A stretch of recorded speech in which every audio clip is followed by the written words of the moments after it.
ಬರುವಂಥ ಒಂದು ಪುಣ್ಯದ ಒಂದು ಸಮಯ ಅಂತ ಅಂದ್ಕೊಳ್ಬಹುದು.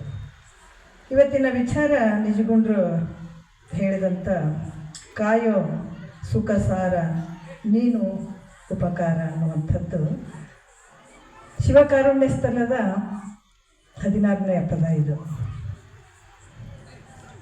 ನಿಜಗುಂಡ್ರು ಎಷ್ಟು ಅದ್ಭುತವಾಗಿ ಕೇಳ್ಕೊಂಡ್ರಲ್ಲ, ಕಾಯೋ ಸುಖ ಸಾರ. ಇದು ನಮಗೆ ಯಾವಾಗ ಬರ್ತದ ಅದು ಹೇಳ್ತಾರೆ. ನನ್ನವರು ಯಾರಿಲ್ಲ ನಿಮ್ಮೊರೆತು ತಂದೆ, ಮನ್ನಿಸಿ ದಾಟಿಸೋ ಈ ಬಂಧದಿಂದೆ. ಆರೂಢ ಸ್ವಾಮಿ ಶ್ರೀ ಸಿದ್ಧಾರೂಢ, ಮರೆಯದೆ ಎನ್ನನು ಉದ್ಧಾರ ಮಾಡ. ಪರಿಪರಿ ಜನ್ಮಕ್ಕೆ ಎಡೆ ಮಾಡಬೇಡ, ಚರಣಕ್ಕೆ ಬಿದ್ದಿರುವೆ ಕರುಣಿಸಿ ನೋಡ.